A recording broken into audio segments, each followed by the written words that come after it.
Ogi legendiniai japonai. Akaupsiuose nebuvau niekada jų girdėjęs. Likau susižavėtas. Taip, tikrai rimta kompanija, kuri naudoja bekompromisinės dalis.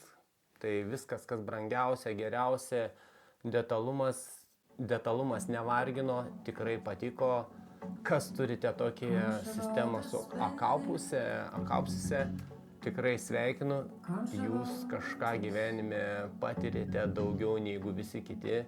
Tai vienas iš tų stiprintuvų, kurių tikrai norėčiau. Kaip ir sakiau, aš esu tranzistorinių stiprintuvų mėgėjas ir mano simpatijas tikrai jo paliko man didžiulį įspūdį. Sveikinu, jeigu kas turite tokius stiprintuvus. Aš irgi tokio norėčiau. Su baltu pavydu jums pavydžiu. O ne, vaikyčiai, nepatikėsite. Tai ne mano vieno nuomonė, bet nuostabaus grožio futuristinio dizaino MyTech kūriniai didžiausias parodos nusivylimas. Didžiausias. Skambėjo negyvai, neįtikinamai, padarė nesveiko grožio dizaino stiprintuvų streamerius. Tikėtina, kad tai yra D klasės stiprintuvai. Skambėjo negyvai. Kainuoja kosminius pinigus, paklausykite patys, jeigu netikite. Gal dako ir norėčiau tokį turėti. Tikrai puikiai atrodytų mano svetainėje, bet visa kita sistema už dyką, jeigu priverstų klausyti, atsisakyk visos savo įrangos, kad ir vintažinės. Ir tu turėsi šitų monoblokų namuose klausytis šitos audio aparatūros. Sorry, 10 metų kaip į kalėjimą sėsiu tokią aparatūrą. Paklausom, nieko gero.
MyTech'ai.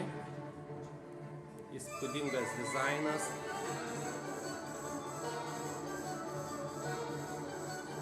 Bet patalpa paruošta prastai.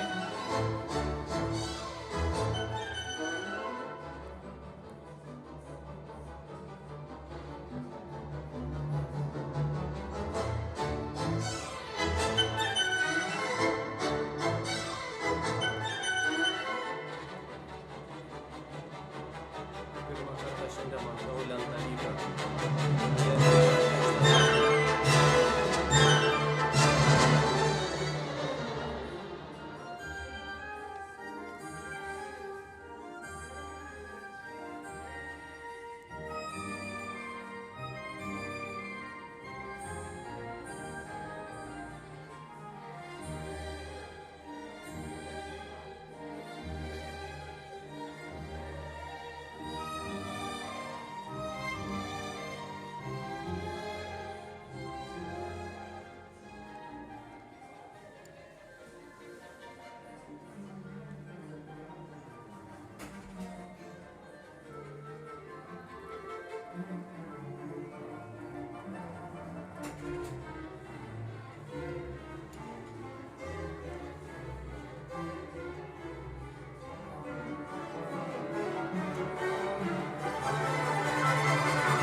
blokų stiprintuvas Tektron kompanija.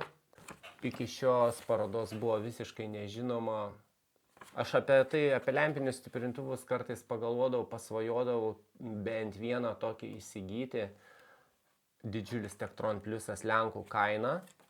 Ir ką galiu pasakyti, šitas stiprintuvas sugebėjo vienas pats be jokių monoblokų integruotas, tikėtina push-pull, neskambėjo ir rimtos muzikos, kur reikalingas drive'as, man žemi dažniai ir registras, dimensija labai reikalingas, skambėjo su šitais plačiajuosčiais Lotus, sako jų kaina kosminė, bet tokios aparatūros galėčiau klausytis ištisą dieną, aukšti nevargina, jų pakanka, kas būna vargelis plačiajuosčiam arba nukenčia aukšti arba žemi, žemų taip pat netrūko, tai būtent Radisson SAS Blue šita audio sistema užėmė mano ausiai pirmą vietą, tikrai tokios norėčiau, tiek Lotus šitų plačiajuosčių, gaila ne mano kišeniai, bet Tektron pamastymui lindau į eBay'ų, į internetą, žiūrėti kiek jos kainuoja, netmetu galimybę, kad kažkada juos tokius įsigysiu. Tai vienas iš tų variantų, kai biudžetinis stiprintuvas, sąlyginai biudžetinis, negalvokit, čia ne toks, kur nueisit į Media Marktą, ten patį pigiausią nusipirksit, bet tikrai už įkandamus pinigus, už 1500, už 2000 eurų galima nupirkti net naują. Dizainas, kaip ir visi lempiniai stiprintuvai, jie turi tą panašumą, bet tikrai gražus, malonus ir mano skoniui sulipo.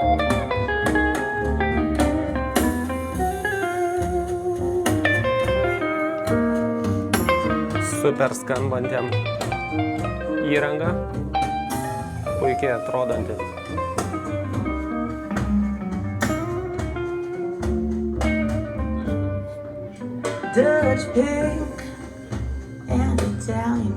Šiandien pirmą kartą matau rimtus plačiajuosčius. Kambarys neypatingai paruoštas akustiškai.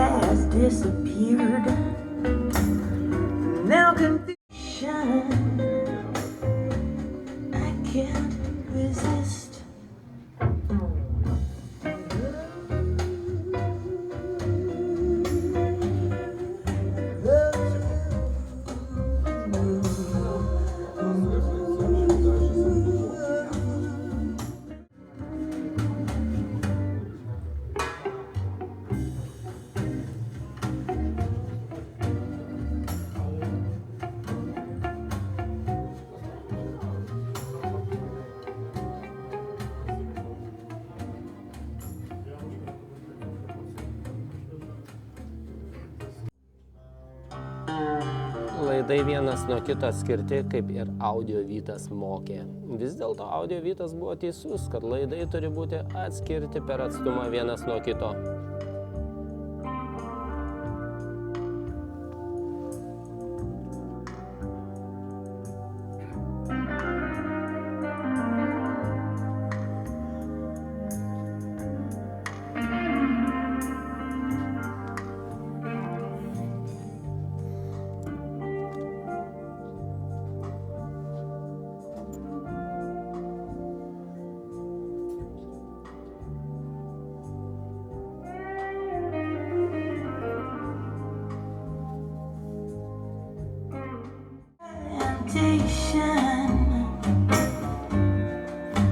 Puikiai skambanti aparatūra, puikiai skambantis stiprintuvas, dinamika man šito kaip lempinio tikrai sužavėjo. Tektron